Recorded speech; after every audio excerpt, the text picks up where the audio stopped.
still new com dev from the Division 2. This is my second stream, but I'm here with a veteran from the community, someone that you guys know for a long time, the creative director, Yannick. How are you doing? I'm doing good, and like you're not new anymore when it's your second stream. Yeah, you're already a veteran. You went through the trials of fire. So we have some new people in our staff today, so I can consider this a new another opportunity for new people to show up in the Division stream. So today we have a Q&A session with you all. We ask for some questions in our Twitter and our X. Actually, I need to remember that the platform has a new name, Discord and in our social. So you guys send us some questions that we will try to answer the majority of them today. Also, we are going to pick some questions from the chat. So if you have questions that we are not covering, topics that we are not discussing here, please make sure to drop on your questions in our chat, and our team will select them so we can answer them later. Also, we have some special guests today, like just some small participations of some people who submit their questions through video. So this is the funnest possible Q&A session we ever had, because we need to make sure that we answer questions, but trying to give something cool for you to see as well. So I like Q&A because I don't have to do anything. I'm just sitting here and I'm just going to try to answer questions the best way I can. I don't even have to play and have people mock me for my my bad gameplay. I noticed that. But also... You notice what, my bad gameplay? Or? No. I noticed how nervous you are when you're trying to play and answer questions at the same time. I think I heard that you said you noticed my bad gameplay. Well, say goodbye to Leo. 2 streams. That was a good streak. Sorry. See you later. But we are 6 days away from Brooklyn. That's an important point in our trajectory. So far in our journey, we are about to release a new DLC after so long time. We're about to release the first season of Year 7.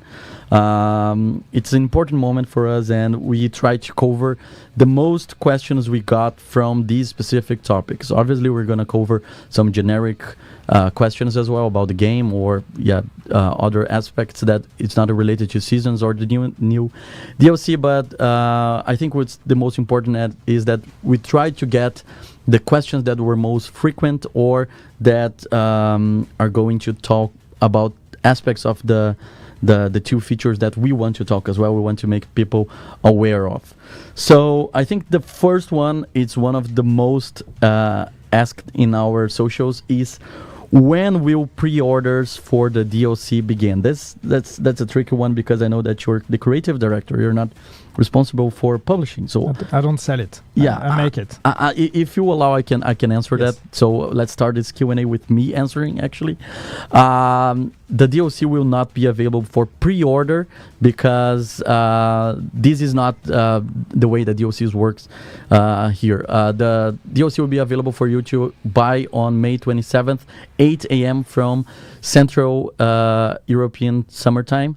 And if you want to wish list it, you can do this through UB Store. So just making sure that you're not missing anything. We didn't forget to make it available for pre-order. Everybody's going to get access to the DLC at the same time, May 27th, next week. All right? Second question, Yannick. Does the Day 1 physical Gold Edition include the Brooklyn DLC, considering the new Gold Edition has different content? That one is for me? Okay. I want to know if you know that. The answer is no. If you bought the Gold Edition back in Day 1, you will not get the DLC included for free. Only the new Gold Edition will include it. So you will have to buy the DLC separately.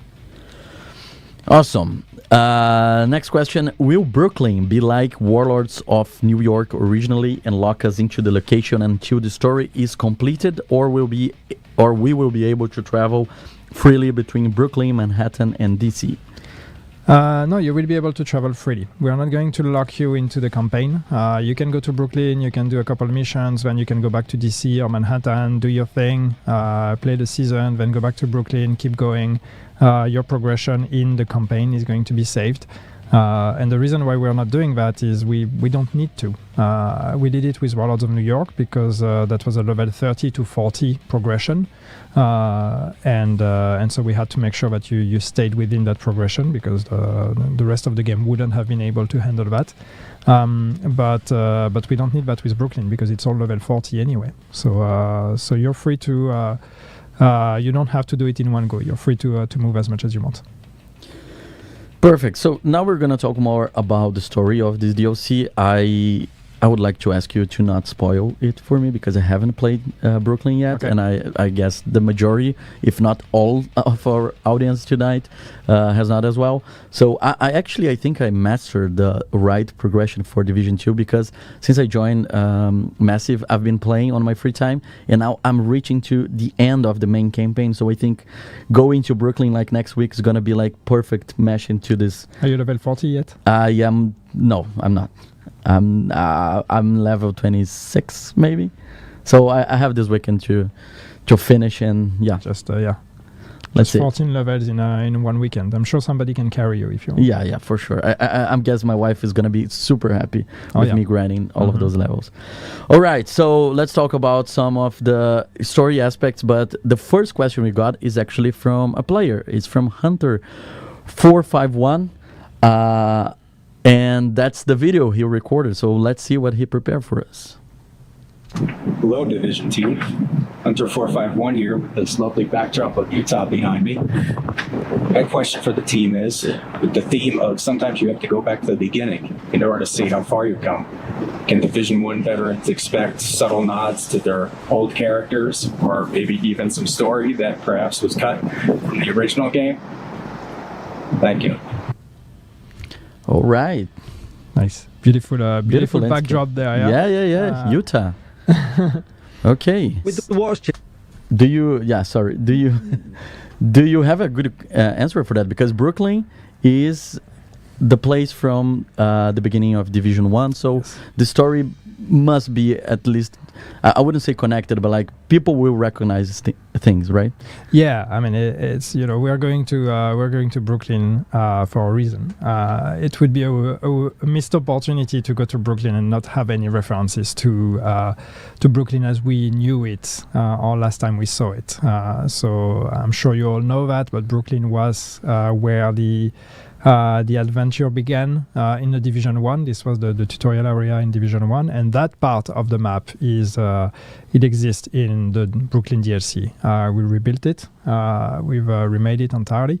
But it's still, there's a lot of references, there's a lot of Easter eggs, there's a lot of connections with the map as it was. Actually, the very street, the very spot where you created your character in Division 1 exists in the Brooklyn DLC.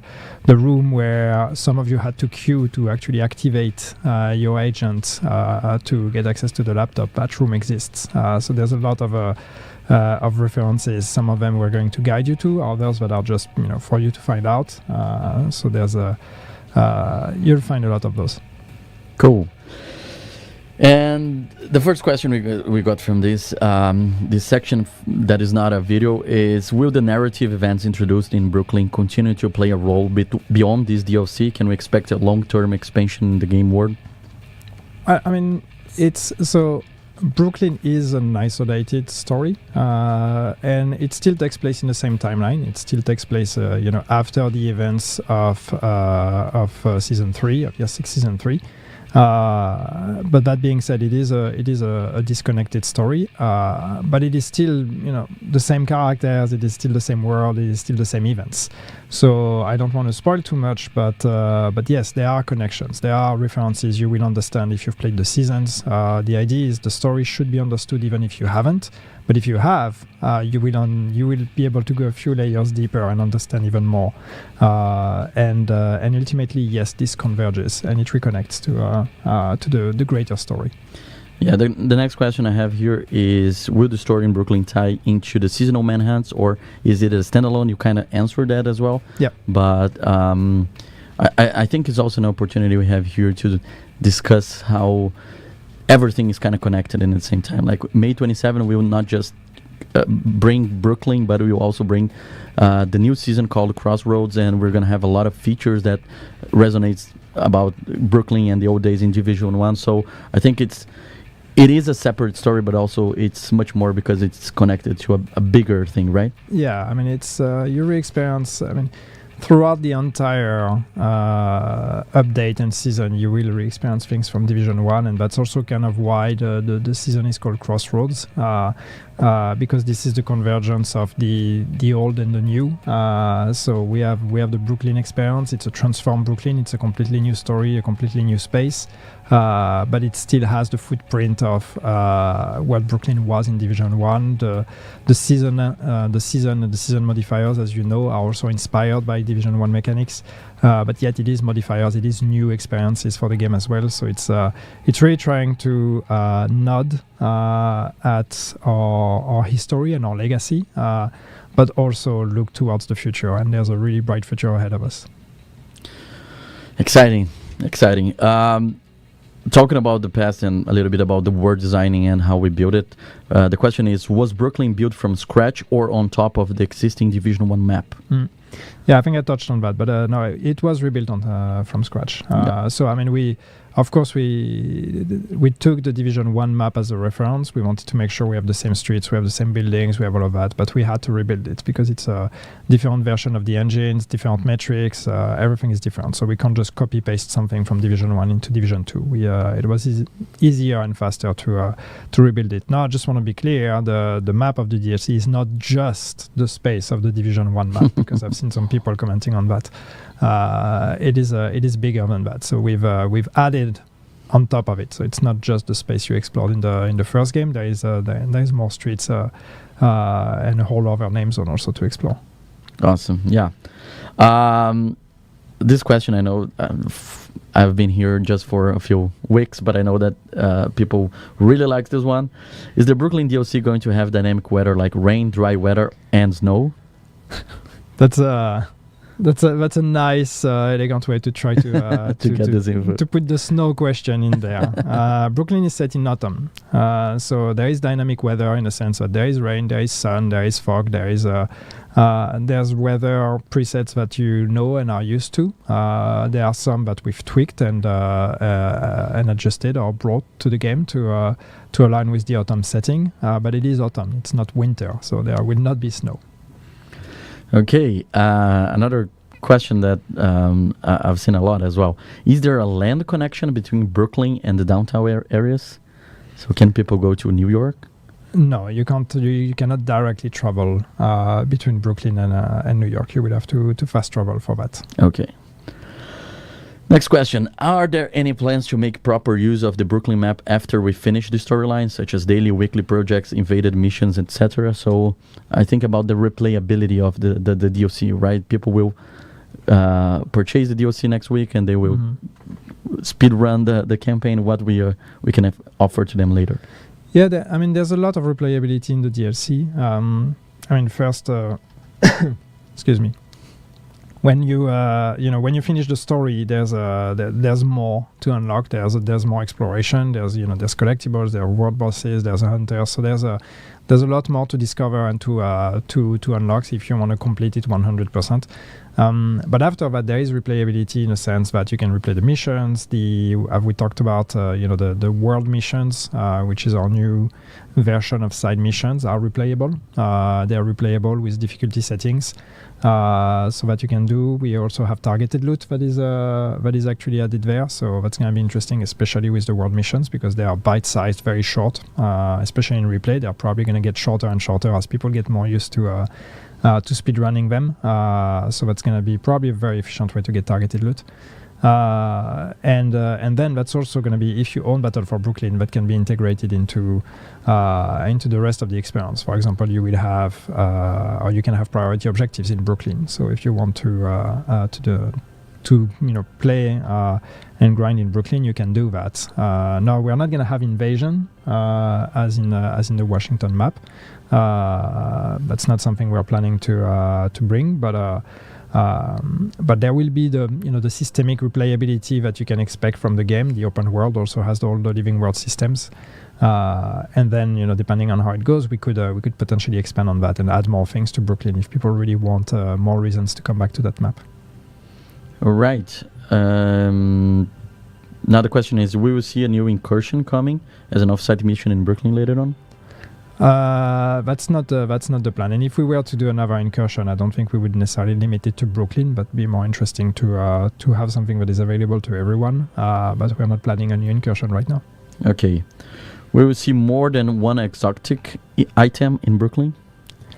No, we've just made one exotic item. We don't necessarily want to have too many exclusives behind what ultimately is paid content.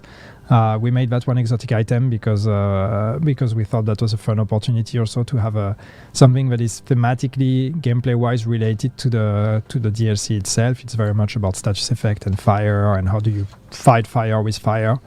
So it made sense, but we don't necessarily want to add more than that. Right, so now we're going to talk about the level 40 boost, because that's a big topic that a lot of people have been discussing. Obviously that we're going to touch the topic of scavenging points later on, but the level 40 boost had raised a lot of questions, and I'm going to make them for you now. Yeah. Is it unlimited use? So can I do more than one? Well, if you own the DLC, yes, you can. Can I use in 4 characters? You can boost as many characters as you want. You can create 4 characters that are going to be level 40. You can just delete them, create new ones. So yeah, it's unlimited. Okay. When boosting to 40, does it unlock all weapons mod blueprints as well? Well, you will have to get them. Okay. You're not going to get them directly. Will the level 30 boost still exist?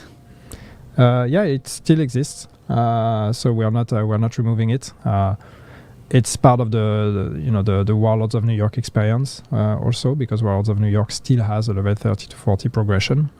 So we are not removing it.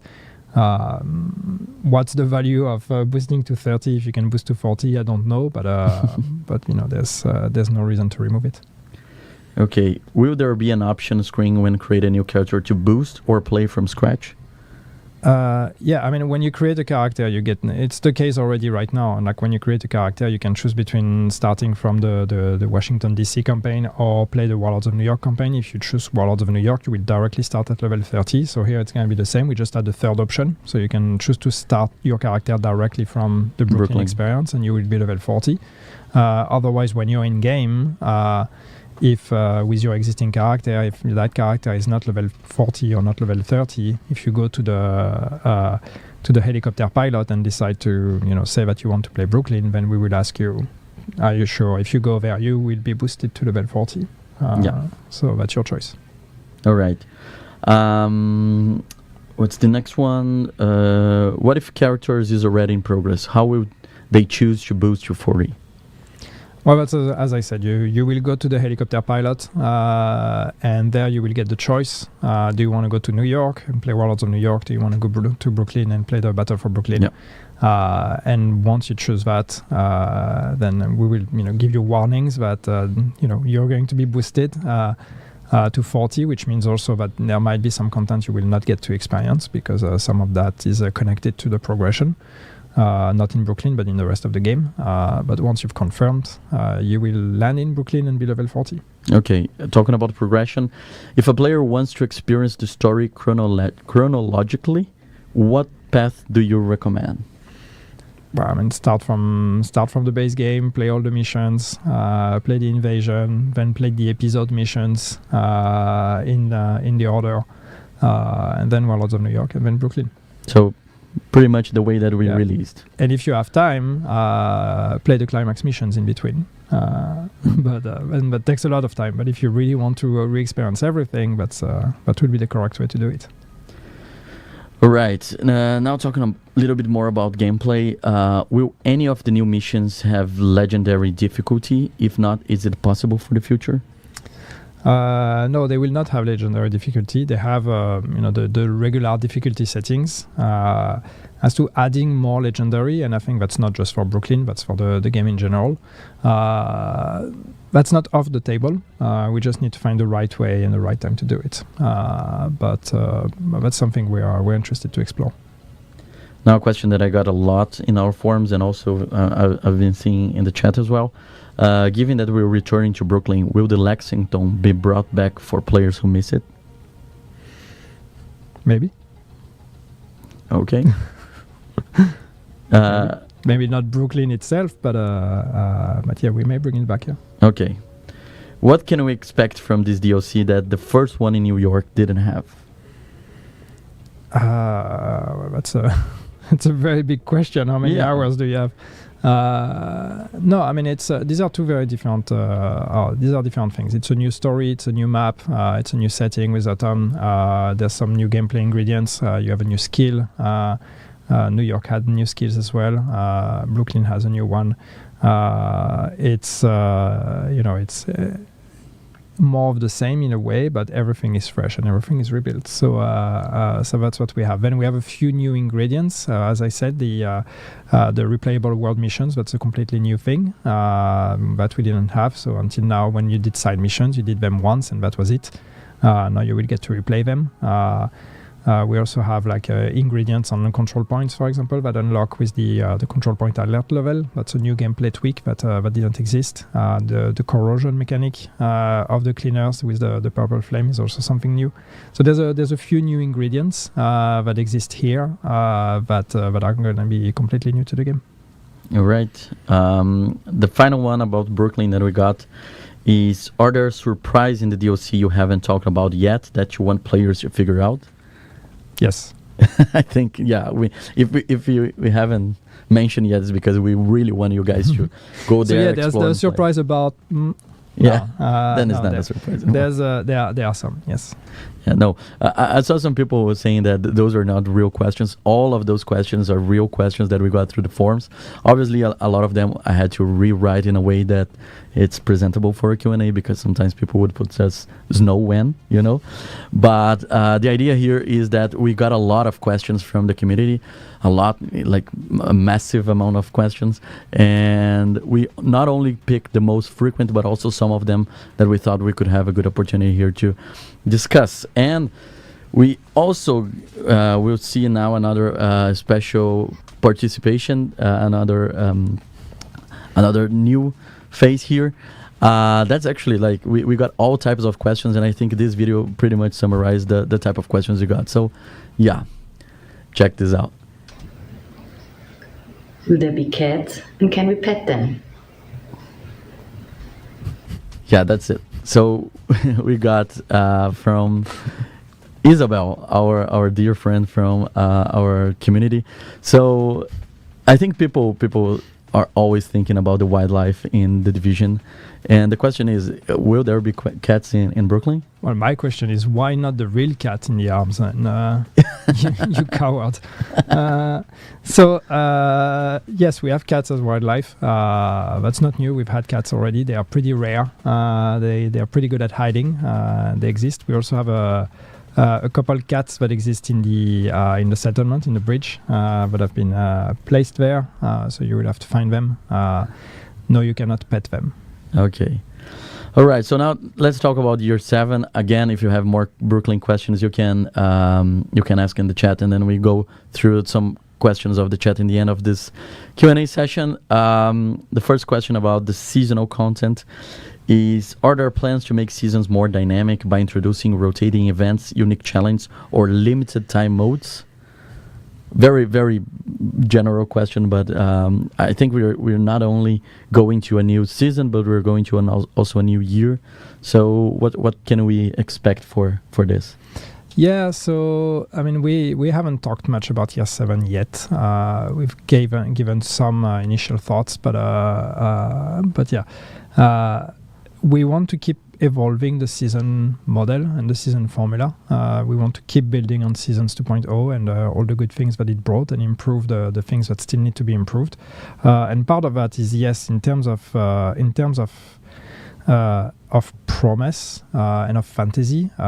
We want to push the season from season to season. So we want to have something that is a bit stronger, that is a bit more appealing, that is a bit more cohesive. So taking all the different ingredients of the season and try to align them behind a specific fantasy. And that also means bringing new experiences. So not just modifiers, but also potentially new gameplay experiences. So these are all things that we would like to do, and we are trying to move towards. So we just need to structure ourselves and make sure we can deliver on that. But overall, yes, the intention is to have more original experiences with each season. The next question is pretty much related. I think you covered the majority of the answer. Is do you see future seasons, offering gameplay features beyond modifiers like experimental modes that could become permanent, similar to Countdown? I think you touched a lot in this, but yeah. Experimental modes is...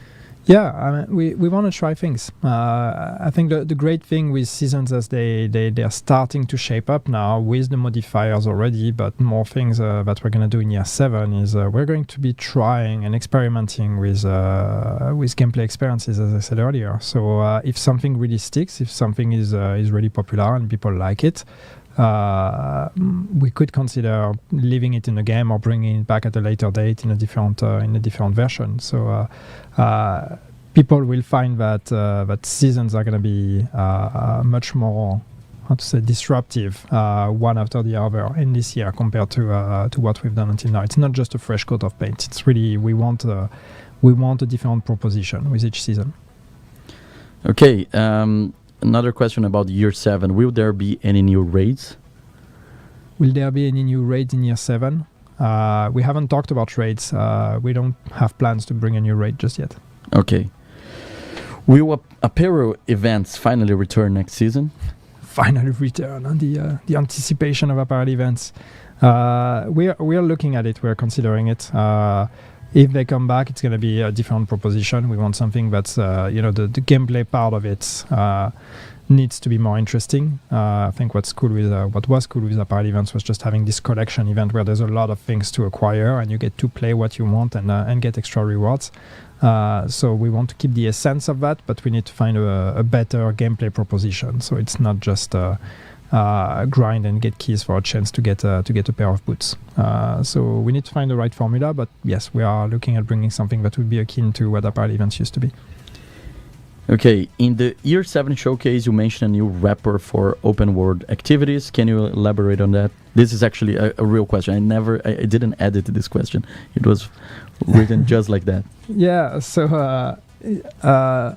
Well, how much can I elaborate on that without spoiling too much? No, what we want is we want to try to make the open world a bit more interesting. We want to make it a bit more dynamic and reacting to what you do, and really turn the open world into an activity that you can farm, that you can do, and not just about edit convoys or these kind of things, but actually have something that is a bit more meaningful and a bit more meaty added on top of that is more akin to missions or things like that in terms of how much content we're talking about.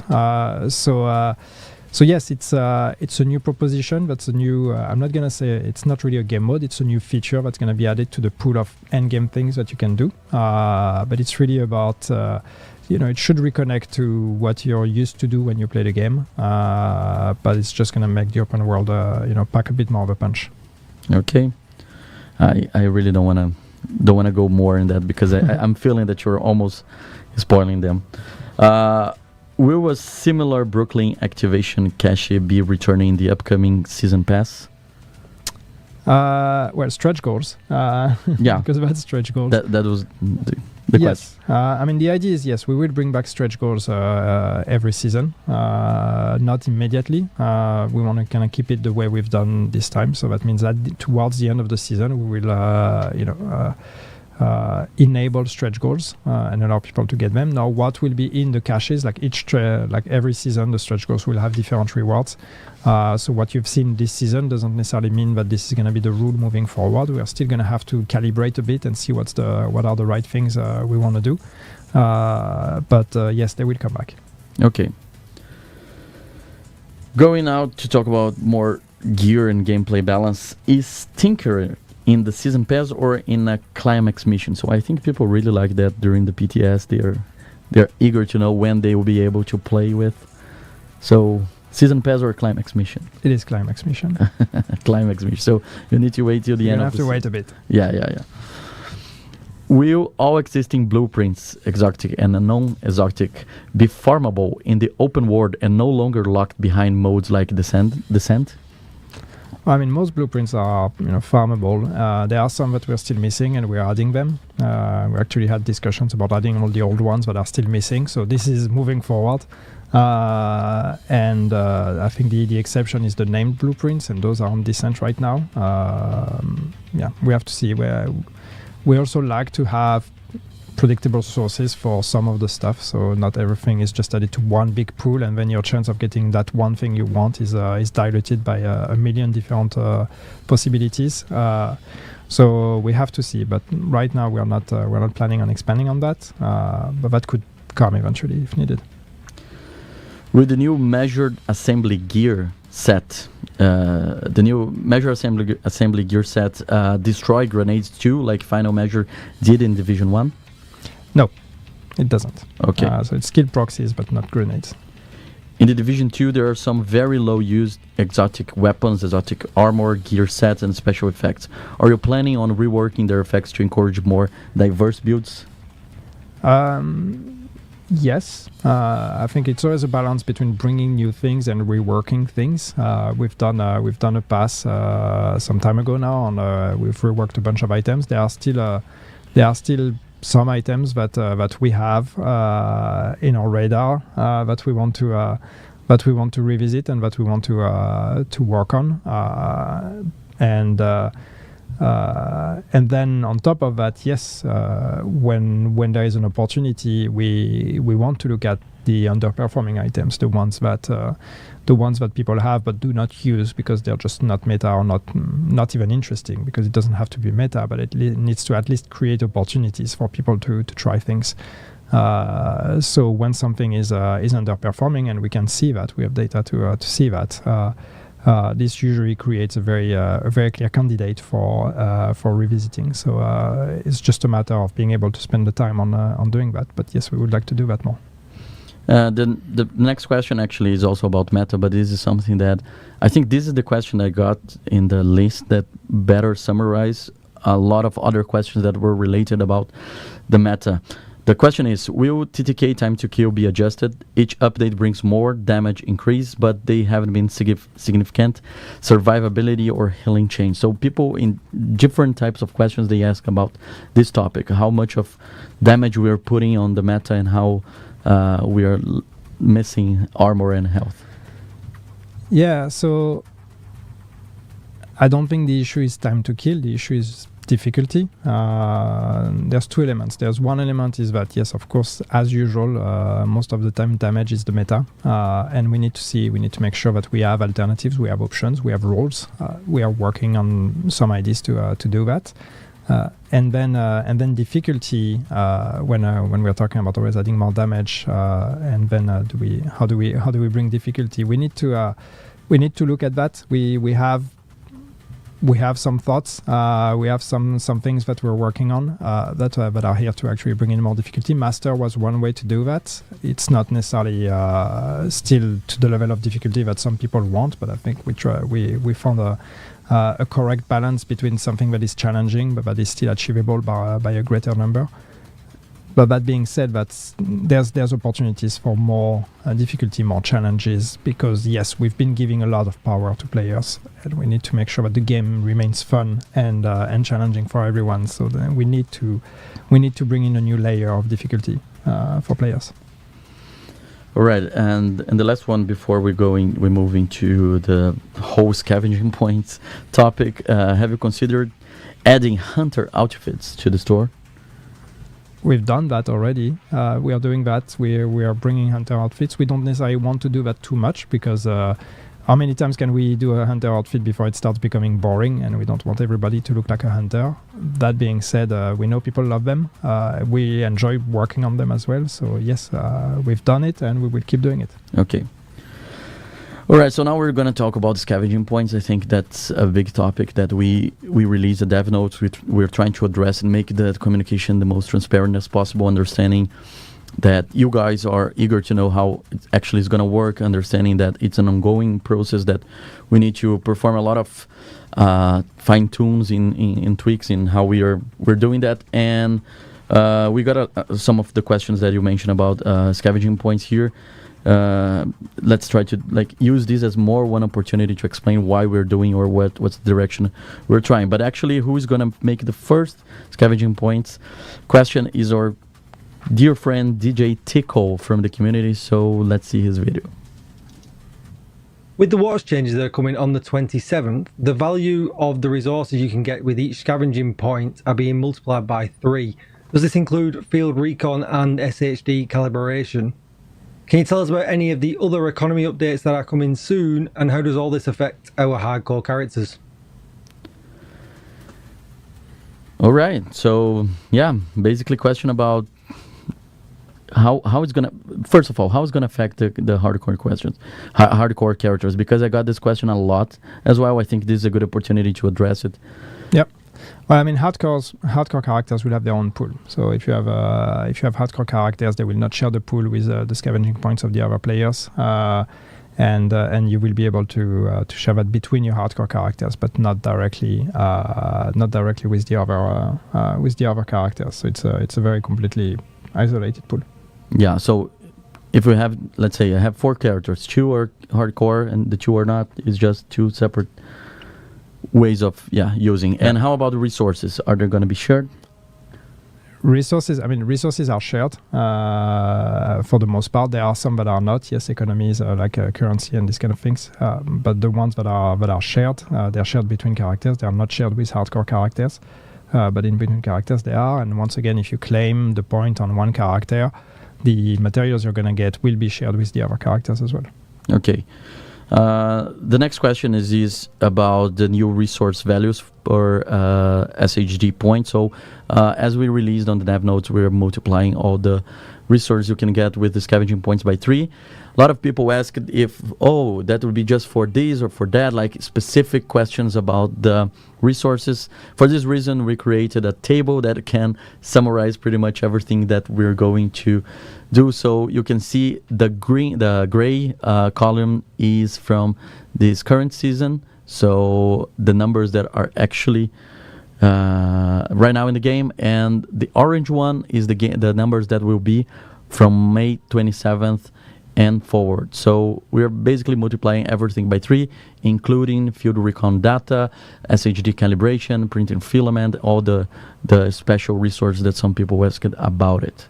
Do you want to make any comment about that? We're multiplying by 3 right now. We mentioned in the dev notes, this is not necessarily the final solution, right? No, I mean that's one step. I think a lot of that is also about just the time and the grind it takes to spend those points, especially when it comes to expertise. So that's something we need to look at. But at least that's one step in that direction. Just making sure that each point you spend, since now you can only spend it once, that point needs to be more rewarding. That just makes sense. So that's what you see here. It's just a straight out times 3 multiplier we're applying to everything. Yeah, we got more questions about the scavenging points here. Some of them, we try to make very clear what we're going to do, but obviously people think and ask and are unsure about other aspects of their experience. So I probably know the answer for those, but let's go through them either way. So there's a community concern around the SHD watch and scavenging points. Will there be a proficiency reset or talents reset or any weapons be nerfed because of that? No, we don't plan any changes because of that. So there's no reset that is planned. There is no proficiency, no talents reset. We're not planning to rework anything based on that. If anything, as I said, it's probably more about eventually down the line to look at the economies and the time it takes to get upgrades, to be able to invest those materials in the as I said, in expertise, in optimization, in crafting in general. So that's something we would like to look at, but we're not planning on resetting anything. Okay, and are you planning to make character-specific materials account-wide for example, money, water, food, components, since most other resources are already shared. So we need to discuss it, and we need to understand why they are not right now. To be honest, from top of mind, I cannot tell you if there's a design reason why they shouldn't. If there is no good design reason outside of, well, that's just the way it was, and we've never looked at it, then we should look at it. Yeah, right. So these were the section that we covered, the scavenging points. Make sure that you can spend all of them before May 27, because when the new updates happen, we are going to overwrite your points and gonna give you back 100% of them. So just make sure that you spend them. You can farm in the old way, but you can spend them before May 27. Some people ask, I'm gonna just jump on one of the chat questions. When are we gonna be able to play Brooklyn, and when it's gonna happen? It's May 27 at 8 a.m. Central European Summer Time. All right, so we got just a few questions now out of those topics, and then we go to the chat. One of them is something that I also spot on the chat as well, is about the Twitch drops. So when people will receive their rewards for the Twitch drops, we know that we got an issue with the last Twitch drops campaign. We are not happy with that. We are still investigating how we can make sure that the right people can get rewarded for that. But in worst case scenario, if we cannot find any good solution, we're just gonna make something to make very generous to make the community happy. We're not going to prevent you from getting what you wanted. So we are still investigating, trying to make sure that we're exploring all the options, but obviously we are not going to just make people forget about that. We are aware that we need to fix it, and we need to compensate for that as well. Okay, another question that I also saw in the chat as well is, will you be removing the 999 exotic components from players who receive them via the glitch? No, we're not planning to. Oh, right. We're not planning to. And as to the next question, which I will also just read directly, if players will be banned for exploiting the glitch, no, that one is on us. So we don't plan to punish the players for it. And finally, what tools are being used to reduce the number of cheating players? Many reports seems to lead to no results. This is something that obviously, like, there's always a discussion. It's normal for live games about cheating. I think it's this question is an opportunity for us to talk about what our anti-cheat efforts and what we're doing and how things work from here. Do you want to elaborate a little bit about that? Well, it's going to be the same reply as usual, and I know it's never satisfying for everyone, but I cannot give you the details of the tools we use because for obvious reasons, the more we pull the curtain, the more we make it easy for people to retro-engineer, deconstruct our cheat protection and bypass it. But yes, we have a combination of cheat prevention, but does not allow people to actually use cheat engines in the game. That doesn't block all of them, but that blocks a bunch. And then we have our own detection tools that also allow us to see when people are cheating. And with that, then we're able to detect reports help. That doesn't mean that when you report someone, even if they're obviously cheating in front of you, that doesn't mean we're going to be able to necessarily take actions, because there's a bunch of stuff that needs to happen behind the scenes then that can lead to actually that player getting banned. So I know it doesn't always sound fair, and it is not always fair, because yes, sometimes you will see people that are cheating and we're not banning them. I hope you can trust that this is not because we don't care or because that player is a friend of ours or whatever. It's just that there's probably a bunch of reasons why that player has not been banned yet. It could also be that it can take some time.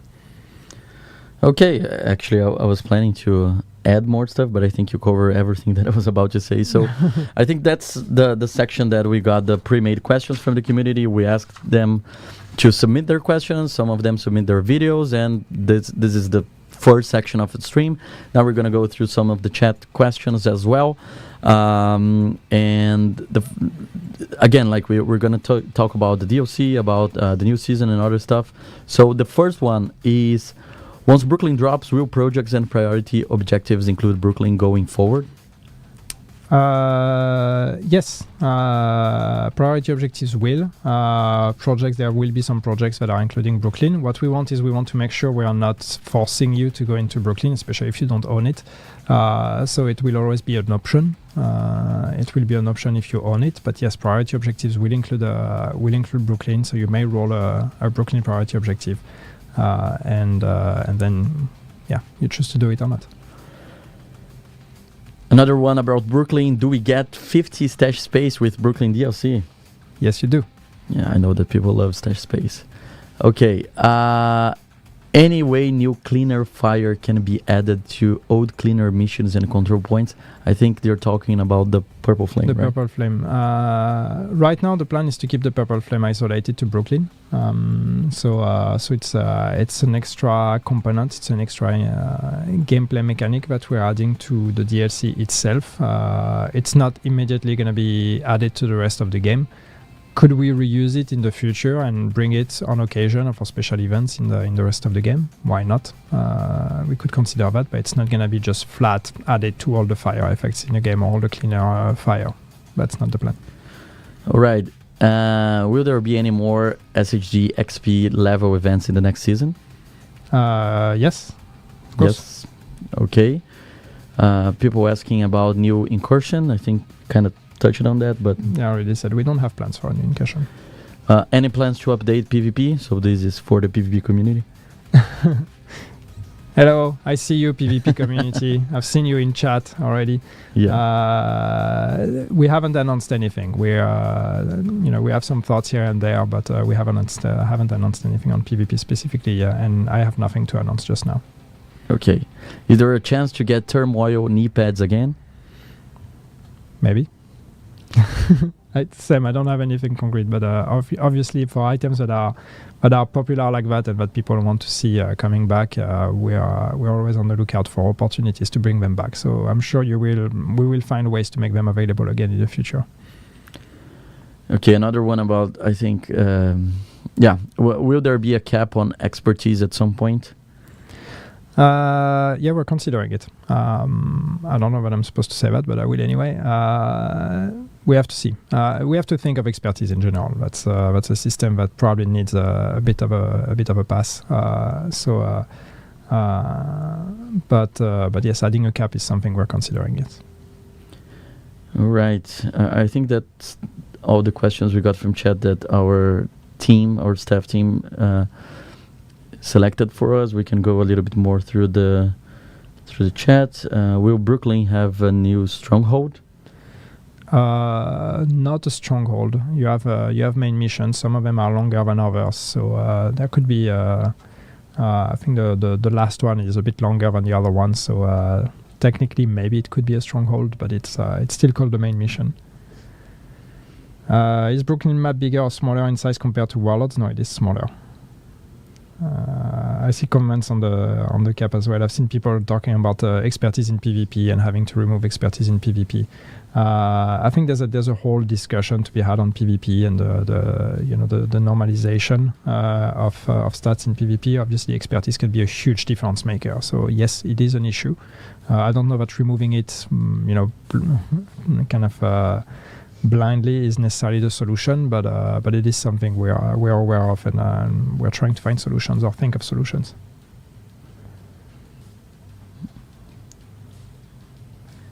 Going through the chat now, I'm trying to see a lot of questions that we already covered. More loadouts. I see people asking for more loadouts. It's Sam. I don't know if we will do it, but it would be nice. Yes, I agree.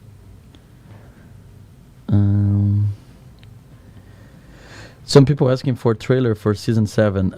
We're not going to show any trailer today. This is just a Q&A session.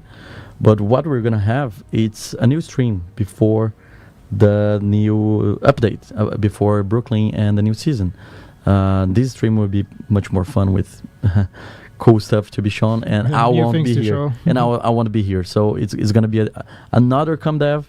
But yeah, it's going to be fun. I'm looking forward for it as well. So I got the questions, and the other ComDev that will be introduced will come up with the nice stuff, the fun stuff. Open all, yeah, I've seen that a lot in chat. People asking for an option to open all boxes at once, or all the caches. So that can be for the apparel caches, or also all the caches you have in your inventory. Yeah, that's also would be nice. It's I think I know we've had discussions in the past about it with the team, and there's a lot of edge cases. So. It's something that is not as trivial as it may sound, because there's a lot of scenarios where if we don't handle that right, you could potentially lose the items when you open the caches. So we would need to be very careful with that. But I agree. It's on the list of things I would like us to do it at some point. When the DLC is available for purchase, May 27th. Will we ever see leagues again? Not in the form that they had, but I think there was something fun with leagues. We need to kind of look at them and see in what form we could bring back a similar experience.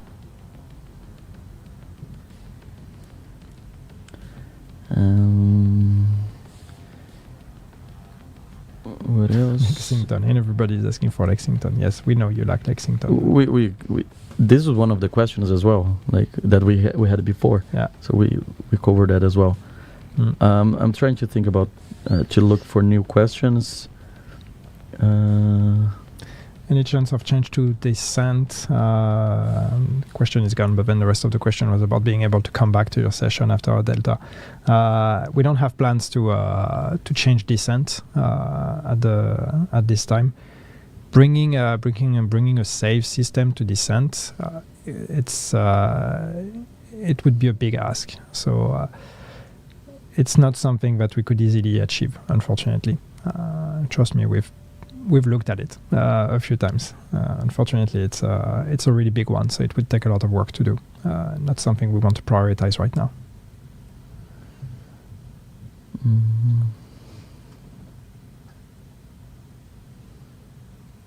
Chat is going a bit crazy, so yeah, it's a bit hard to it's a bit hard to catch the questions here. I'm a little bit dizzy with it. Raise the percentage of rogue spawns in the open world. I don't know, maybe. But then if we make them too common, it becomes boring as well. We also need to make rogues more interesting in terms of what you get from fighting rogues. We'll get some of the Chinese exclusives. Well, that's a case by case basis. We like to look at what's been done there and find inspiration from what they've done. And if we see things that are interesting, we can potentially reuse it. So we might see more of that in the future. But there's a lot of things that we don't necessarily want to bring.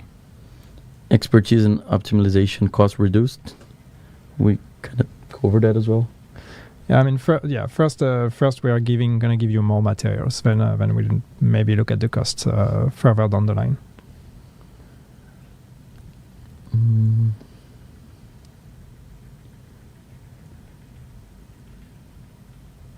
I see a lot of survival questions, so I'm not going to ignore it. We don't have plans to bring back survival. I've said it a million times. Yannick, your favorite meal? It's a personal question. It's a spot in the middle of them. My favorite meal. I'm a person of very simple taste, so I like a good pizza or just a good sandwich. I'm not fancy. Simple man. Mm-hmm. All right, we have 2 more minutes for the stream, so let's see what else we can get. When can we get the missing Twitch drop? So as I mentioned before, we're investigating how we can fix the previous Twitch drops issue we had with the last campaign. We are investigating if we can make it right, and if we cannot, we're just gonna be generous with the community and make sure that people get what they want. In this case, what else we have here? Yannick Hunter Boss. No, you don't need a Hunter Boss. There's a Yannick in the game already. It's tough enough. Any chance of bringing back some Division 1 apparel into Division 2? I don't know. What would you like to see? Is there any plan to increase the player's inventory space and cache space? Inventory, no. We are increasing stash space, but the inventory of the character, no. We don't have plans to expand that. You get 150 items already. That's already a lot. I know not enough for a lot of people, but still, I don't know that adding more space would necessarily help you with inventory management. Dino outfit. Someone asked for Dino outfit, and it's not digitical. I'm surprised. No. he submitted the question and I removed from the list. So now, yeah. I think we have. Yeah, we're almost there. Any plans to shave Yannick? No, you don't want to see that. Oh, Poupon. The answer to your question, Poupon, is no.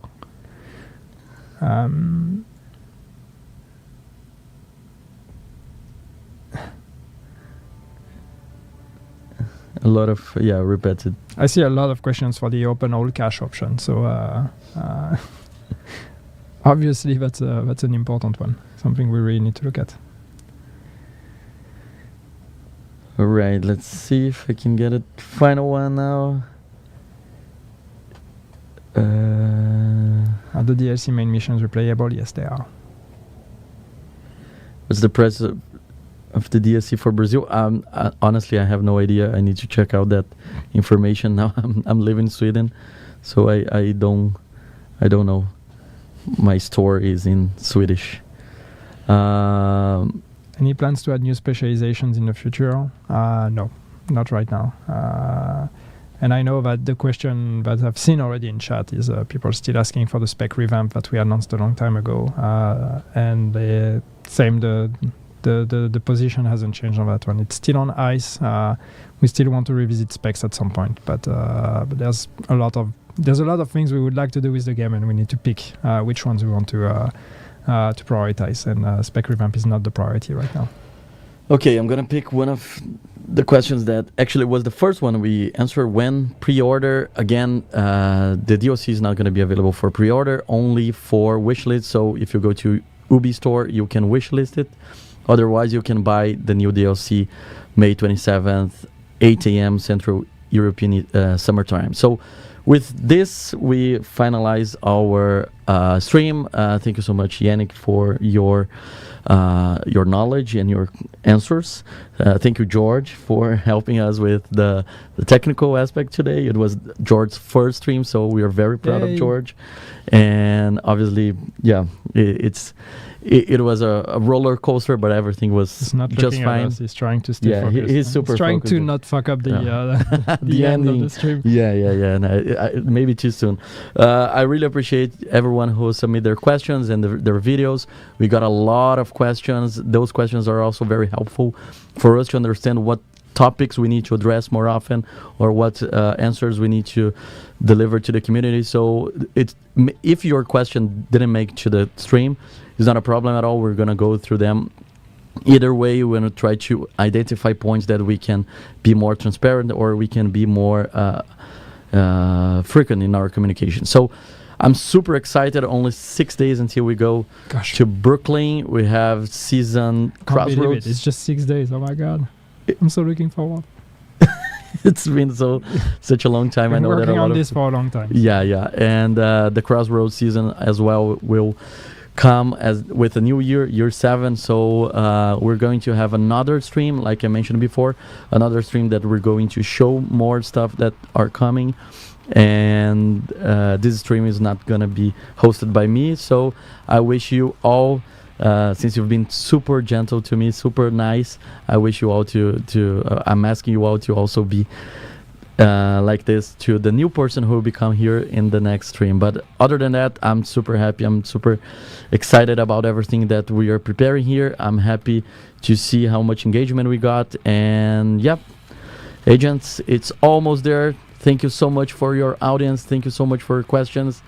I'll keep an eye on everything that you mentioned during this stream as well, so you're not going to be forgotten. Okay, again, thank you so much. May 27 is almost there.